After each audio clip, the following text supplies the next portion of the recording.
Hey! Hey! Where do you think you're going, Blackie? A black man in a Henley looked up from the reception desk. Coffee splattered across his chest before he could answer. On purpose. The white manager slammed his empty mug on the counter. Uneducated fool! No trash for you here! Get out! The black man looked down at the coffee soaking his shirt. Looked back up. Barely a whisper. You should think again. The manager's lips curled in disgust. Think again about what? Calling the cops? That's what happens to thugs like you. He leaned closer. People like you make my skin crawl. The lobby fell silent. 20 people watched. No one moved. That arrogance will be over in 60 seconds. Oh. He has no idea. The man he just drenched in coffee will make him regret this for life. Let me take you back to that morning. 3 hours before the coffee, before the slurs, before the lobby turned into a courtroom. Byron Ingram woke up at 5:30 a.m. No alarm. His body had kept the same rhythm for 20 years. He swung his legs off the bed, feet pressing into cool hardwood floors. Through floor-to-ceiling windows, the city skyline blushed pink and gold against early light. His penthouse was quiet. Clean lines, warm wood, a single framed photo on the nightstand. His late mother, standing outside the barber shop she ran for 31 years in a neighborhood most people in this zip code had never driven through. Byron walked to the kitchen, ground his own beans, poured it slow into a plain white mug. No housekeeper, no personal chef, no assistant waiting by the door. That was Byron, the kind of rich that didn't need an audience. He sat at the kitchen island, scrolling through the Wall Street Journal on his tablet. Checked 3 emails, read 2 market reports. Then opened the document he'd been waiting 6 months to see. The final acquisition agreement for Crestfield Industries. Let me tell you about Crestfield. On paper, impressive. A mid-sized logistics and commercial real estate firm. 1,200 employees across 3 states. A gleaming headquarters tower downtown with a marble lobby and a corporate logo the size of a car. But behind that polished glass, Crestfield was bleeding out. 2 straight years of losses. Outdated operations nobody bothered to fix. Leadership more interested in protecting corner offices than saving the business. The board saw the writing on the wall and quietly started looking for a buyer. They found Byron Ingram. His firm, Apex Venture Capital, managed a portfolio worth north of $800 million. Byron didn't inherit a single cent. Scholarship kid, state school. First job out of college was answering phones at a brokerage firm where nobody looked like him. 20 years later, he owned the firm that rejected his very first application. That morning at 6:45 a.m., Byron signed the final papers from his kitchen island. Wire transfer confirmed. Every share of Crestfield Industries, every floor, every desk, every contract, now belonged to him. He closed the tablet, took a long sip of coffee. Done. But Byron didn't pick up the phone, didn't send a company-wide email, didn't roll up in a motorcade with lawyers and cameras. Instead, he did something unexpected. He decided to walk into the building alone. No suit, no entourage, no name tag. Just a Henley shirt, clean jeans, and a watch only people who knew watches would recognize. He wanted to see Crestfield as it really was, not the version that performs for the new owner, the real one, the Tuesday morning version when nobody important is watching, or at least when they didn't think anyone important was watching. Byron pulled into the parking garage at 8:15 a.m., took the elevator down and stepped into the lobby. It was everything corporate America loves to display. Polished marble floors reflecting overhead lights like still water. A reception desk stretching wide enough to land a small plane. The Crestfield logo on the back wall in brushed silver, each letter the size of a dinner plate. Morning rush in full swing. Employees streaming through turnstiles, badges swinging from lanyards, coffee cups in hand, small talk bouncing off high ceilings. Byron walked in calmly. No badge, no briefcase, just a slim leather portfolio under his arm. He approached the front desk. Patricia Coleman, late 40s, polished nails, reading glasses on her nose, looked up with a smile. Polite. But her eyes did that quick scan. Henley, jeans, black skin. The smile stayed, but it tightened. "Good morning. How can I help you?" "I'm here to see Elliot Graves. He's expecting me." Patricia typed into her system, scrolled, frowned. "I'm not seeing anything under. Could you spell your last name?" "Ingram. Ingram. More scrolling. The appointment was logged under a confidential acquisition code Patricia had no clearance to see. "I'm sorry, sir. Let me check with his office. Would you mind waiting?" Byron nodded. "Of course, take your time." He stepped aside, stood near the tall windows, hands in his pockets, patient, still, watching the lobby move around him like a river past a stone. And that's when the elevator doors opened again. Derek Lawson stepped out like he owned the building. Phone to his ear, voice loud enough for the whole lobby, coffee mug gripped in his free hand. The kind of manager who turned every entrance into an announcement. He ended the call mid-sentence, because he spotted something. A black man, casual clothes, no badge, standing alone in his lobby. Derek's eyes narrowed, his jaw tightened, his chin lifted, and he started walking straight toward him. Derek Lawson didn't introduce himself, didn't ask Patricia what was going on, didn't even slow his stride. He walked straight up to Byron, like a man approaching a stray dog that had wandered into his front yard. "Who let you in here?" Byron turned, calm, measured. "Good morning. I'm waiting to see Mr. Graves." Derek looked him up and down, slow, deliberate. His eyes stopped on the Henley, traveled down to the jeans, the sneakers, then crawled back up to Byron's face. "Mr. Graves doesn't meet with people like you." The words landed like a slap across the marble. Two employees near the turnstiles stopped mid-conversation. Patricia's fingers froze above her keyboard. The hum of the lobby dropped by half. Byron didn't blink. "He's expecting me. The receptionist is confirming right now." Derek stepped closer. Close enough that Byron could smell the stale coffee on his breath. Close enough that the move stopped being professional and started being physical. "Let me make something real clear. I've worked in this building for 9 years. I know every single face that belongs here. And yours?" He paused. Let the silence do the work. "Yours doesn't." He pointed toward the glass doors. "Exit's right there. Use it." Byron stayed exactly where he was. His voice didn't rise, not even a fraction.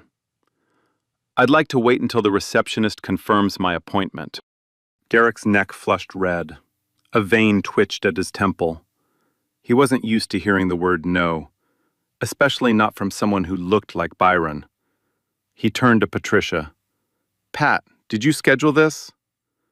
Patricia looked up from her screen, clearly uncomfortable. Her eyes bounced between Derek and Byron like a woman watching a car accident in slow motion. "He says he has an appointment with Mr. Graves, but I can't find it in the system yet. I was just about to call upstairs." "Then he doesn't have one." Derek turned back to Byron with a thin, satisfied smile. "System says no. That means no." "The system hasn't finished checking," Byron said quietly. "That's not the same thing." Something flickered across Derek's face. Not anger, Not yet. Something colder. The satisfaction of a man who had already decided how this story was going to end and was enjoying the slow walk toward it. I need to see some identification. Right now. He said it loud. Deliberately loud. Loud enough for the morning crowd to hear, loud enough to turn heads at the turnstiles, at the coffee cart, at the elevator bank 20 feet away. This wasn't a security measure, it was a performance. Derek wasn't asking for ID, he was putting on a show to prove who held the power in this room. Byron paused for exactly 1 second, then reached into his back pocket and pulled out his driver's license. Held it out between 2 fingers. Derek snatched it from his hand, held it up to the light like a bouncer inspecting a fake ID at a nightclub entrance. Tilted it left, tilted it right. Compared the photo to Byron's face. Then compared it again, slower this time, as if he was looking for a reason to reject it. Byron Ingram, he read out loud, making sure everyone standing nearby could hear the name, making sure everyone could see the show he was putting on. He didn't hand it back. He held it at his side, kept it. I'm going to hold on to this. Byron's jaw tightened, just barely. A crack in the calm. That's my personal property. And this is my building. You want it back? You can pick it up from security on your way out the door. Now the lobby was watching, really watching. A woman in a gray blazer stood frozen near the elevator, with her coffee halfway to her lips. 2 young analysts whispered behind the turnstiles, glancing over their shoulders. An older man in a pinstripe suit stared at the floor and kept walking, pretending he hadn't seen a thing.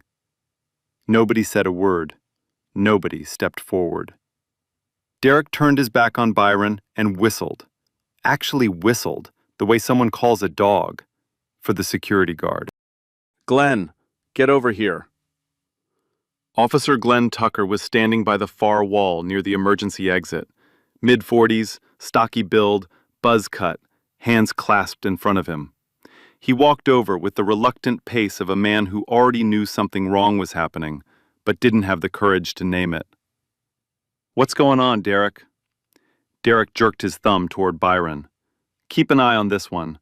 No appointment, no badge, no business being here. Something's off about him. Glenn looked at Byron. Byron looked back. Their eyes met for a full second. Glenn saw exactly what Derek refused to see. A composed, quiet man standing still with his hands at his sides. Not a threat. Not aggressive. Not even tense. But Glenn didn't say that. Yes, sir. He stepped into position 2 feet behind Byron, like a shadow, like a guard. Byron felt it, the presence behind him, the weight of being watched, monitored, suspected. Not for anything he had done, not for anything he had said, for how he looked while standing in a marble lobby wearing the wrong clothes and the wrong skin. He had felt this before. Different building, different city, different man standing in front of him, but the same exact script, word for word. Derek wasn't done. Not even close. He turned back to Byron and crossed his arms, planted his feet wide. The posture of a man building a wall out of his own body. Let me ask you something. Who sent you here? Are you a delivery guy? Some kind of courier service? Because if somebody handed you an envelope to drop off, you give it to the front desk and you leave. That's how it works here. Byron looked at him steadily. I'm not a delivery person. Then what exactly are you? I told you. I have a meeting with Elliot Graves. Derek laughed. Short, sharp, ugly. The kind of laugh designed to make the other person feel small. Elliot Graves is the CEO of a $400 million company. He doesn't sit down with guys who wander in off the street, looking like they're here to unclog a toilet. The words echoed off the marble walls and hung in the air. A young black woman standing near the coffee cart set her cup down slowly on the counter. Her hand was trembling. Not from fear, from the kind of anger she had learned a long time ago to keep sealed behind her teeth. Across the lobby, near the service corridor, a black mailroom worker in his early 30s stood gripping the edge of his delivery cart. His jaw was clenched so tight the muscles in his neck stood out like ropes. He had seen Derek pull this routine before. Different target, same exact playbook. Patricia remained behind her desk, with one hand resting on the telephone. She could call upstairs right now. She could end this entire scene in 30 seconds with a single phone call. But Derek was her boss's boss. And Derek was still talking. "You know what, Patricia? Don't bother calling up. I've seen enough." He turned to Byron one final time, stepped in close. So close their chests were almost touching. Close enough that his breath hit Byron's face with every word. "I don't know what hustle you're running here, pal.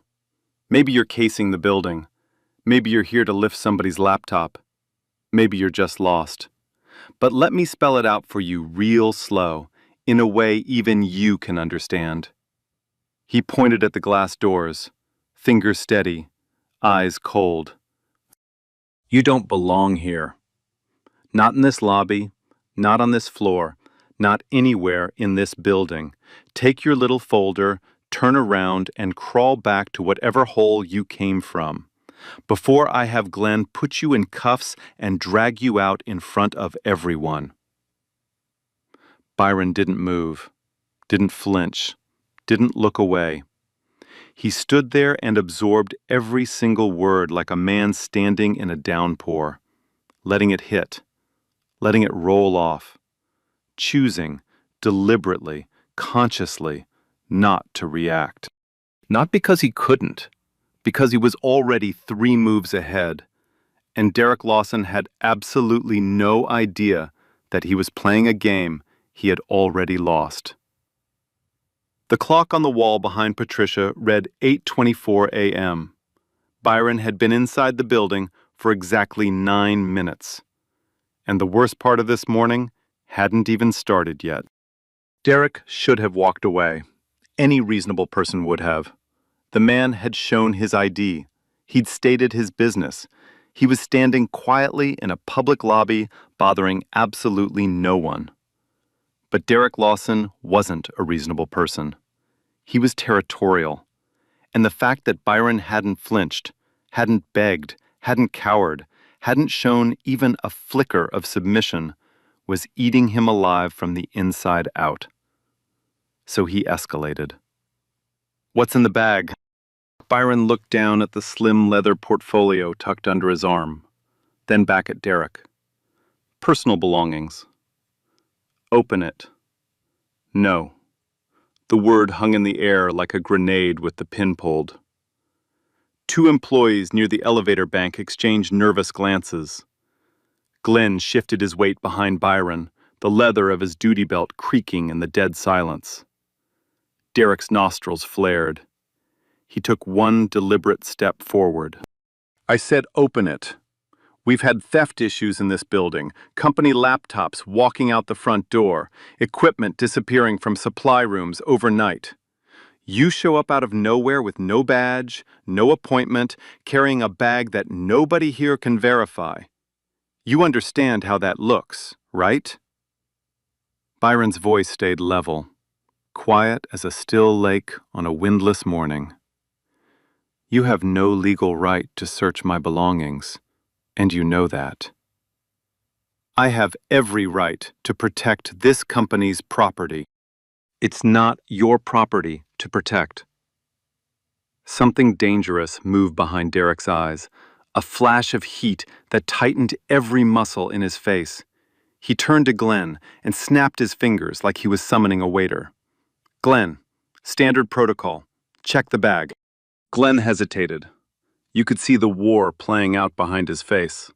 The pause, the dry swallow, the slight tremor in his hand as he reached forward. He knew this wasn't standard anything.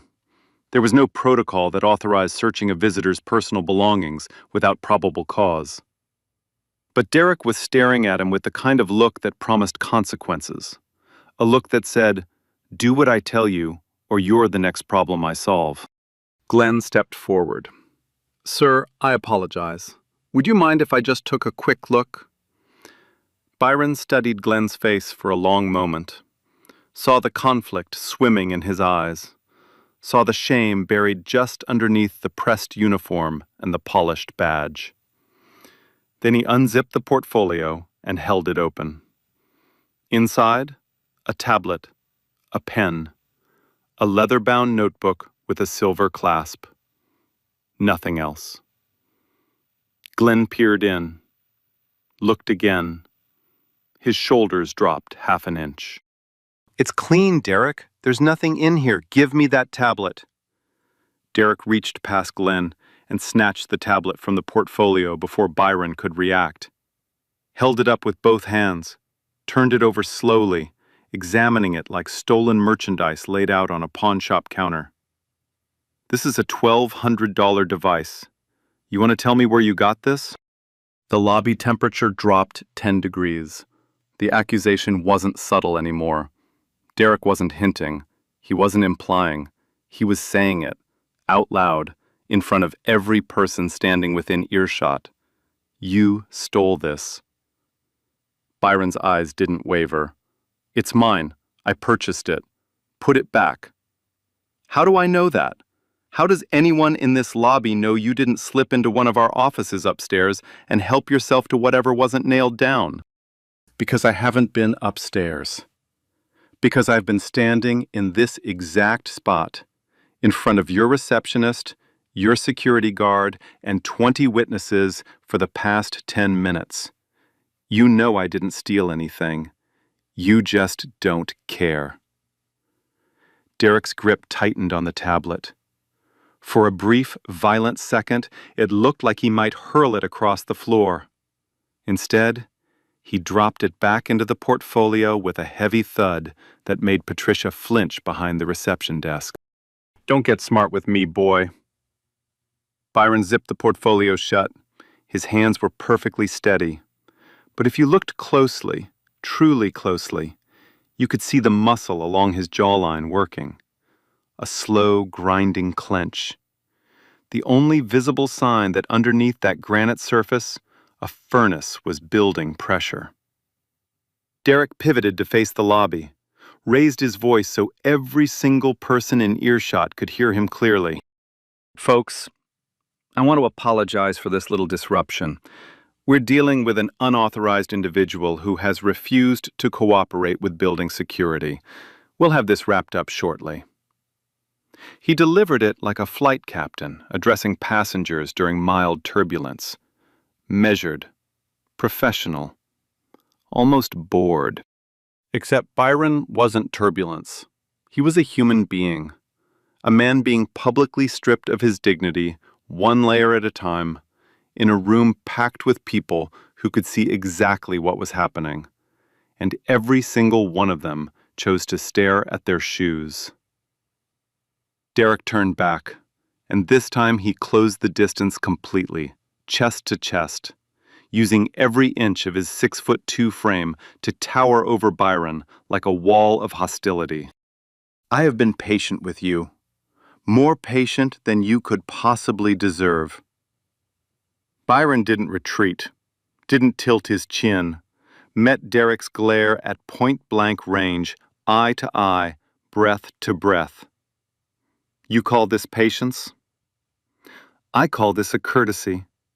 Because where I come from, when a man tells you to leave, you leave. But I guess they don't teach that kind of respect where you come from, do they?" "And where exactly do you think I come from?" Derek smiled. The ugliest smile Byron had ever seen in his life. The kind that bared teeth but had absolutely nothing to do with warmth or joy. Somewhere without a dress code, obviously. He shoved his coffee mug toward Byron's chest in a sharp, violent gesture. The lid popped loose. Hot brown liquid erupted across Byron's Henley, splashing up to his collarbone, streaming down the leather portfolio, pooling on the polished marble floor between their shoes. The lobby gasped. A single, collective intake of breath from 20 different mouths at the same time. Patricia shot up from her chair so fast her reading glasses slid off her nose. Glenn lurched forward a half step, then froze, paralyzed somewhere between duty and cowardice. The young black woman at the coffee cart pressed both hands over her mouth. The mailroom worker's knuckles had gone bone white around his cart handle. His whole body was rigid, trembling with a fury he couldn't afford to release. Derek looked down at the dark stain spreading across the marble like a slow-moving flood. Looked at Byron's soaked shirt clinging to his chest. Looked up at Byron's face. And smirked.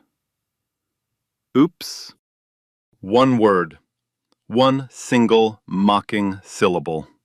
No apology, no concern, no shame. Just that smirk. That sickening, self-satisfied smirk, hanging on his face like a trophy. Maybe if you'd left when I told you, that wouldn't have happened.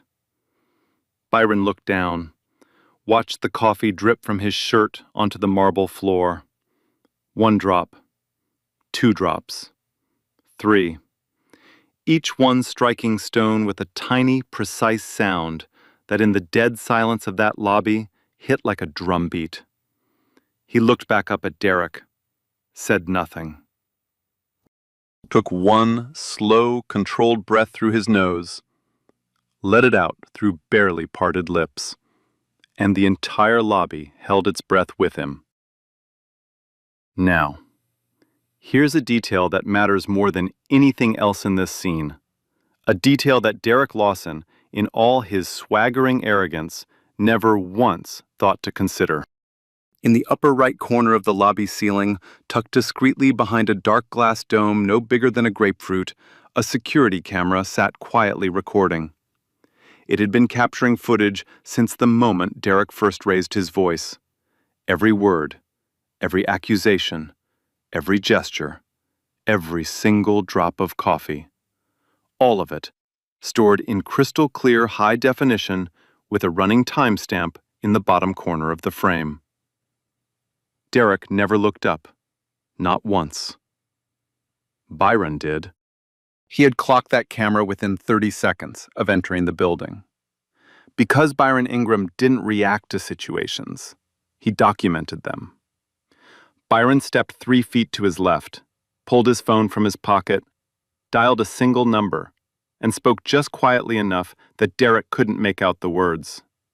Naomi, I'm in the Crestfield lobby. Bring the full acquisition file. All of it. And call Elliot Graves right now. Tell him we're moving the announcement up. Immediately. He ended the call, slid the phone back into his pocket without a word. Derek watched from across the lobby, with his arms folded across his chest, still riding the high of his little coffee performance. He assumed Byron was calling for a ride home, maybe a friend to come collect him, maybe a community lawyer who'd send an angry letter nobody would ever bother reading. He assumed dead wrong. Derek turned to the remaining bystanders and flicked a dismissive hand through the air. All right, people, show's over. Nothing more to see. Security's got it handled. He straightened his tie, took a long, satisfied breath, shot Glenn a grin like they'd just handled an unpleasant piece of business together. A young white woman, barely a year out of college, stood frozen near the water fountain, clutching her laptop bag against her chest. She stared at Byron, then at Derek, then back at Byron. She opened her mouth to speak, then closed it. And that silence, the silence of a person who saw everything clearly and still chose to say nothing, echoed louder than every word Derek had screamed all morning. The clock behind Patricia now read 8:31 a.m.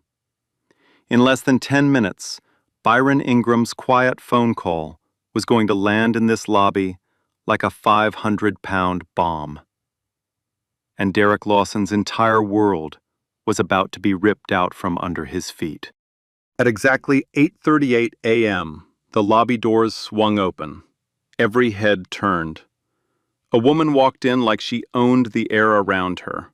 Black, mid-30s, hair pulled back tight. Charcoal suit cut so sharp it could draw blood. A leather briefcase in her left hand, and a look on her face that said she already knew everything that had happened in this lobby, and somebody was about to pay for it.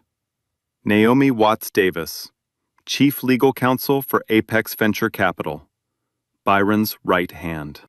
She crossed the marble floor in 5 strides, didn't glance at the reception desk, didn't slow for the turnstiles, walked straight to Byron like he was the only person in the building who mattered, because he was.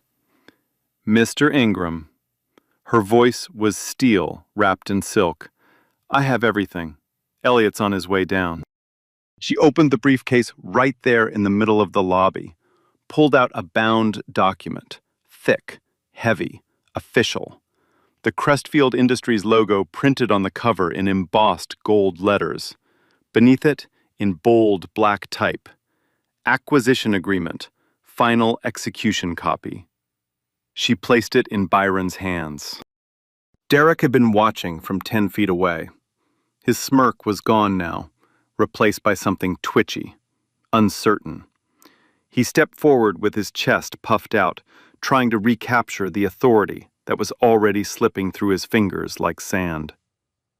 Excuse me, ma'am, you need to check in at the front desk before you... Naomi didn't look at him, didn't turn her head, didn't even slow her breathing. I'm Mr. Ingram's attorney. Step aside. I don't care who you claim to. I said step aside. Now. The words hit Derek like a closed fist. He opened his mouth. Nothing came out. For the first time all morning, Derek Lawson had no comeback. No insult, no clever line. Just a jaw hanging open and a growing knot of dread tightening behind his ribs. Then the elevator chimed. The sound cut through the lobby like a church bell. Every single person within earshot turned toward those polished steel doors. They slid open, and out stepped Elliot Graves.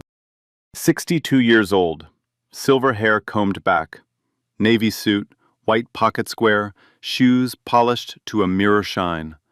The outgoing CEO of Crestfield Industries, the man whose name was etched into the plaque on the boardroom wall. The man every single employee in this building had seen in company-wide emails, quarterly town halls, and holiday party speeches for the past 11 years. Everyone knew that face. Everyone. Including Derek. Elliot walked across the lobby with the calm, unhurried stride of a man who had already decided exactly what was about to happen.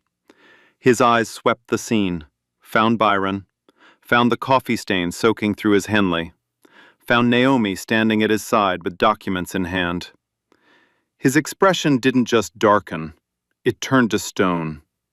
He extended his hand to Byron. Byron, I'm deeply sorry to have kept you waiting. Byron shook it, firm, brief. Elliot. Elliot's gaze dropped to the coffee stain again. His voice went quiet. Dangerously quiet. The kind of quiet that made the air in the lobby feel 10 degrees colder. What happened here? Byron glanced at Derek. Just a glance. Light. Almost casual. Mr. Lawson was kind enough to welcome me this morning. In his own way. Elliot turned to face Derek. Full body. Square shoulders. The look on his face could have cracked granite. Derek, do you have any idea who this man is? Derek's mouth moved before his brain caught up. The words tumbled out, shaky, defensive, already crumbling at the edges. He didn't have a badge. He wouldn't identify himself properly. I was just following security proto. This is Byron Ingram. Elliot said the name like he was reading a verdict. As of 6:45 this morning, Mr. Ingram is the sole owner of Crestfield Industries. He purchased this company in its entirety. Every floor, every office, every desk, every contract in our system, including yours. He let the words settle. The man you just humiliated in front of this entire lobby is your new owner. He is my boss. And as of 3 hours ago, he is yours. The silence that followed wasn't just quiet. It was a void, a black hole that swallowed every sound in that lobby whole. No footsteps, no whispered conversations, no coffee cups clinking. Nothing. Patricia's hand flew to her mouth. Glenn took 2 full steps backward, his face drained of every drop of color. The young woman by the water fountain let out a sound, half gasp, half sob, that she immediately covered with her palm. And Derek. Derek Lawson stood perfectly still in the center of that marble lobby, with his arms frozen at his sides and his mouth half open. The blood had drained from his face so completely, he looked like a man watching his own funeral. His eyes blinked rapidly. His lips moved, but no words came. The arrogance, the swagger, the sneering superiority that had filled this lobby for the past 20 minutes, all of it evaporated in a single, devastating instant. Gone. Every last trace of it. Gone. Byron looked at him. Not with rage, not with triumph, with something far worse. Calm. Total, unshakable calm. I came here this morning to meet the people who make this company run, to listen, to learn their names, to shake their hands. He paused, let the silence hold. Instead, I was interrogated, searched, accused of theft, called a thug, and had coffee thrown on me in my own building. He took 1 step closer to Derek, just one. We're going to have a very different kind of conversation now. Derek's legs moved before his brain could form a complete thought. He stumbled forward, hands rising like a man trying to stop a train with his palms. Mr. Ingram, sir, this is a misunderstanding. I was just doing my job. I was protecting the building. I had no way of knowing. Knowing what? Byron's voice was low, every syllable measured like a surgeon placing a scalpel. Knowing that a black man in your lobby might actually own the company? That never crossed your mind? Not once? Derek's mouth opened, closed, opened again. He looked like a fish pulled from water, gasping at air that couldn't save him. The coffee, that was an accident, I swear. My hand slipped. Your hand slipped. Byron repeated the words slowly, letting them hang where everyone could examine them. After you demanded my ID. After you had security search my bag. After you accused me of stealing my own tablet. After you told me to crawl back to whatever hole I came from. He tilted his head. That's a lot of accidents for one morning, Derek. Derek's face crumpled. The mask was gone. The authority was gone. The man who had strutted through this lobby like a king 20 minutes ago now stood with his shoulders caved inward and his eyes darting around the room searching for a single friendly face. He didn't find one. Byron turned to Naomi. His voice shifted to surgical precision. Security footage from every camera in this lobby, preserved immediately. Every angle, every frame, from 8 a.m. forward.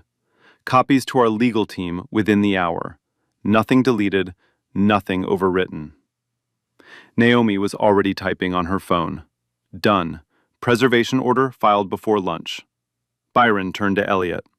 Derek Lawson suspended from all duties effective immediately. Full internal investigation. HR, legal, compliance. Every complaint ever filed against him pulled and reviewed. Elliot nodded without hesitation. Done. He turned to Derek with the expression of a man closing a door he never intended to open again. You're relieved of your position, effective now. Badge. Then leave. Derek's hand shook as it moved to the lanyard around his neck. His fingers fumbled with the clip, took 3 tries to unhook it. The badge. The same badge he had demanded Byron show. The same badge he had weaponized as proof of who belonged. Slid off and clattered onto the marble desk. The sound echoed like a gavel. Glenn, Elliot's voice was firm. Escort Mr. Lawson out. Glenn Tucker stepped forward. The same guard Derek had whistled for like a dog. The same man Derek had ordered to stand behind Byron like a prison warden. The same Glenn who had searched Byron's portfolio on command. Now Glenn was holding the door open for Derek. The irony was thick enough to choke on. Derek walked, 1 foot in front of the other. Past Patricia, sitting motionless, with tears forming at the corners of her eyes. Past the turnstiles he had guarded like a gatekeeper. Past employees lining the corridor in absolute silence, watching the man who had terrorized that lobby shuffle toward the exit with his head bowed and his hands empty. The glass doors opened. Morning sunlight hit Derek's face. Glenn stood beside the frame and watched him walk out into a world that no longer had a place for him. The doors closed with a soft, final click. Byron let the silence settle, then turned to face the lobby. I know this morning didn't go the way any of us expected. What happened here should never happen. Not to me, not to anyone who walks through those doors. This company will be built on respect for everyone, starting today. A few employees nodded. The mailroom worker, the one who had gripped his cart through the entire ordeal, met Byron's eyes across the lobby. Byron nodded back. A quiet acknowledgement between 2 men who understood exactly what had happened without needing a word to explain it. Patricia approached from behind the desk, her voice barely a whisper, cracking at the edges. Mr. Ingram, I'm so sorry. I should have said something. I should have called upstairs the moment he started. I froze. Byron looked at her. Not with anger, not with judgment, with something closer to understanding. You can do that next time, for the next person who stands where I stood. Patricia nodded, wiped her eyes, and went back to her desk, carrying a weight she would not soon put down.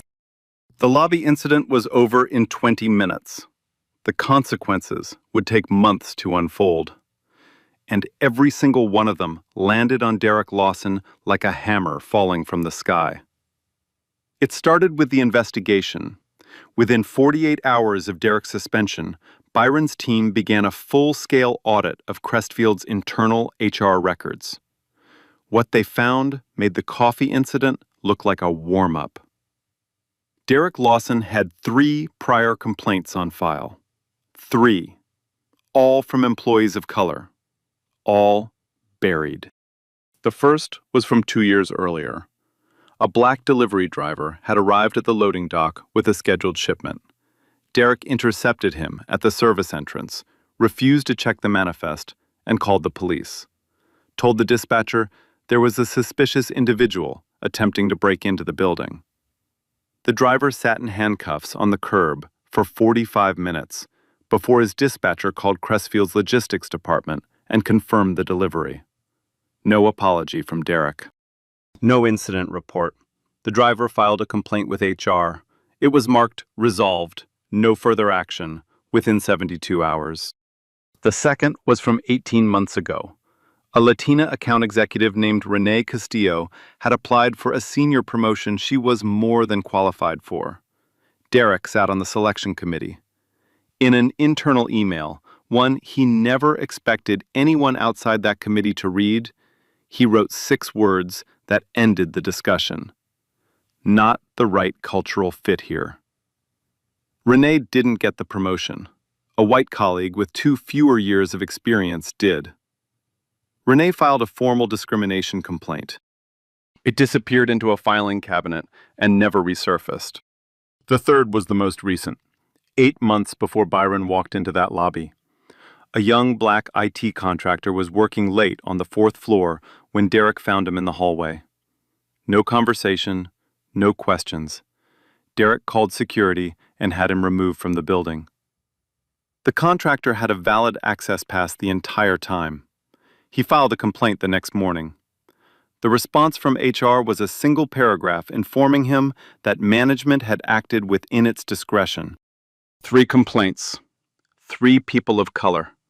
3 times the system looked the other way. Byron sat in his new office reading those files with Naomi standing across the desk. He closed the last folder and set it down slowly. This wasn't a one-time incident.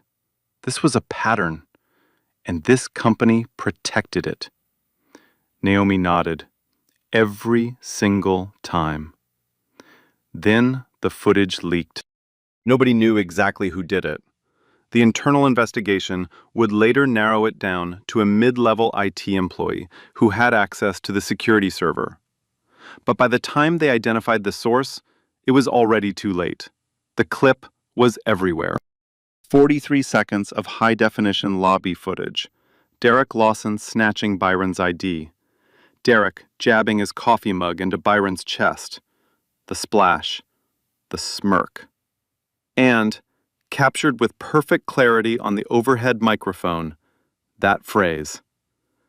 People like you make my skin crawl. The video hit social media on a Wednesday afternoon. By Thursday morning, it had 6 million views. By Friday, it was on every major news network in the country. Local reporter Renee Foster broke the story first, with a headline that burned across every screen in America. New owner humiliated by his own manager on day 1. The interviews came fast, civil rights attorneys dissecting the footage frame by frame on cable news panels. Workplace discrimination experts explaining how incidents like this happen every day in corporate lobbies across the country, except most of them never get caught on camera. Former Crestfield employees came forward, one by one, then in groups. People who had worked under Derek for years and never had the power or the platform to say what they'd experienced. Now they did, and they talked.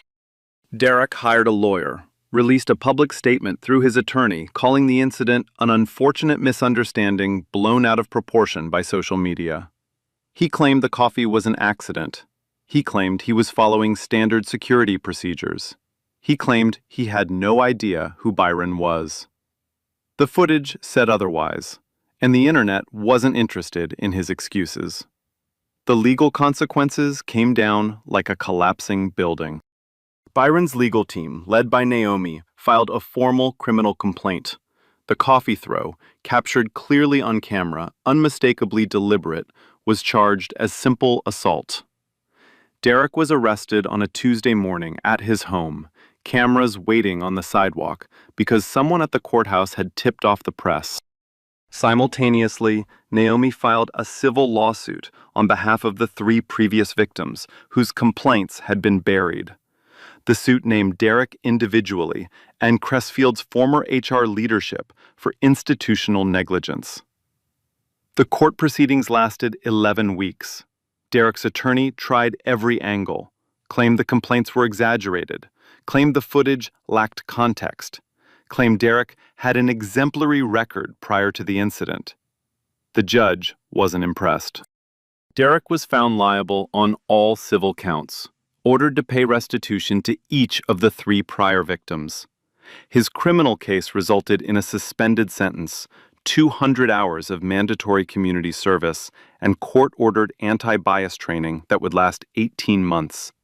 Crestfield terminated him with cause.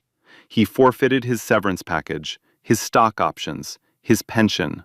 9 years of accumulated benefits, gone in a single ruling.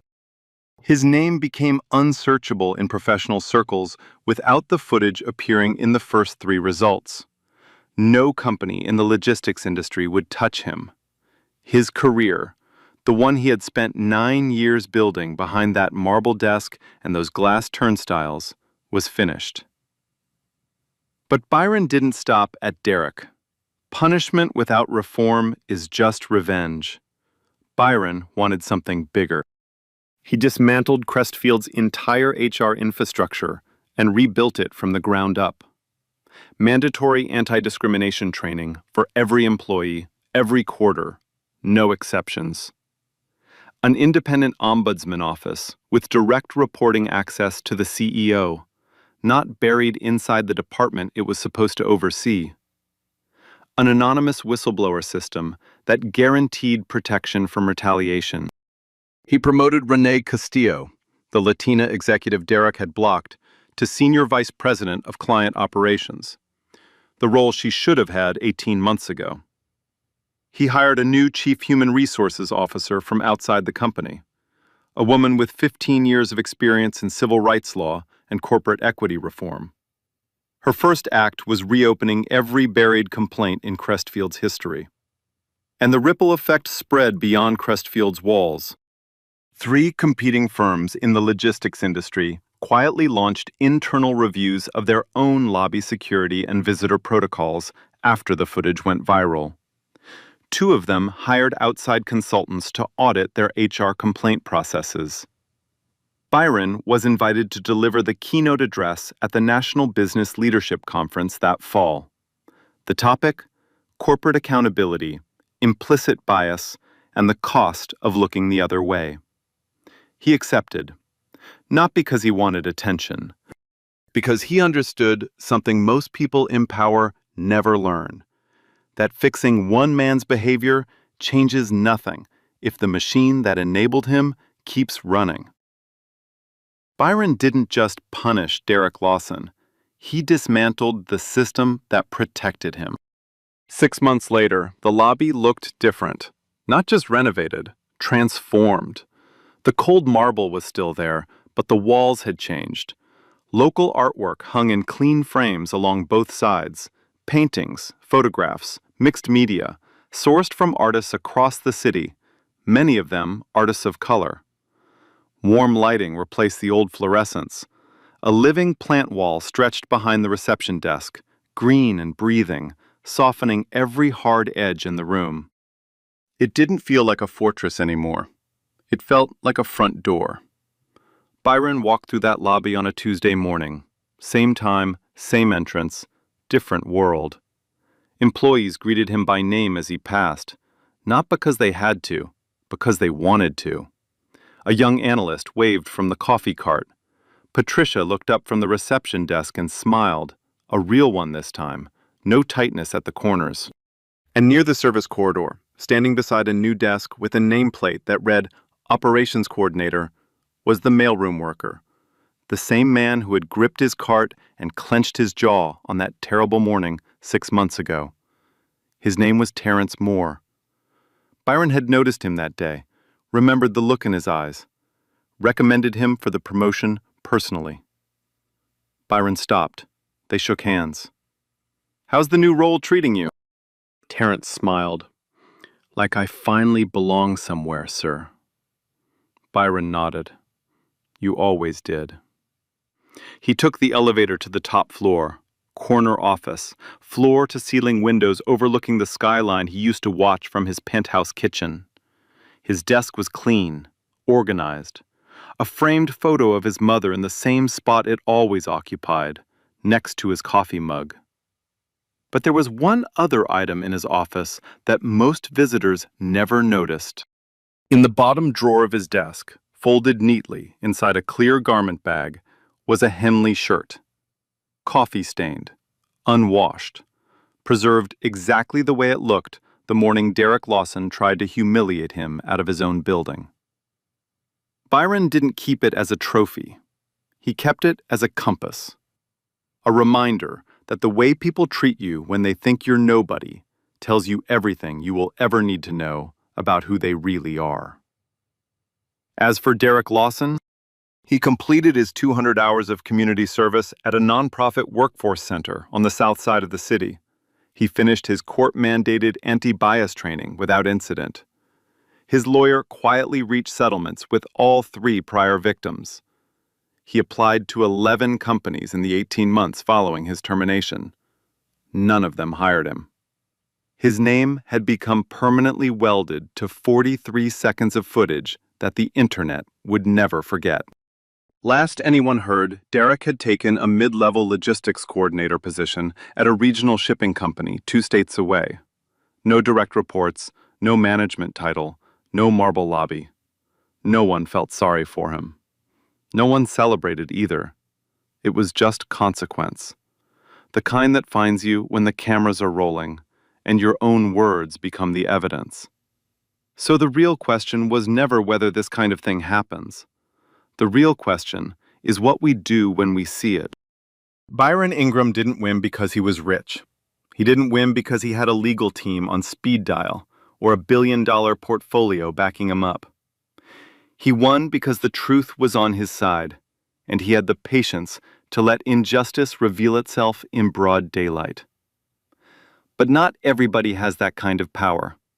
Not everybody has a Naomi to call. Not everybody has a camera in the ceiling recording every word. That's exactly why it matters. How you treat the person standing in front of you when you don't know their story, when you don't know their name, when you have no idea what they carry in their pocket or their past. So let me ask you this. What would you have done if you were standing in that lobby? Would you have spoken up? Would you have stayed silent? Be honest with yourself, because that answer says more about who we are than any story ever could. If this one hit you somewhere, drop a comment. Tell me what you would have done. And if you know someone who needs to hear this story, share it. Hit that subscribe button so you don't miss the next one. I'll see you in the next story. Here's what I want you to remember. The way someone treats you when they think you're nobody, that's who they really are. Not the version they show to their boss, not the version they show on the camera, not the smile they push on when someone important walks in. The real them is the one that comes out when they think there's nobody watching and no consequences coming. So pay attention. When someone is kind to the CEO but cruel to the janitor, you've seen enough. When someone smiles at the client but screams at the receptionist, you've seen enough. When someone only shows respect to people who can do something for them, you've seen everything you need to see. And if you are the one being treated like you are nothing right now, know this. Their opinion of you is not the truth about you, it's the truth about them. What they see when they look at you says nothing about your value, it says everything about their character. Like, share, and subscribe real stories, real justice every week. And remember, treat everyone the same, not because you don't know who they might be, because you already know who you are. And that should be enough.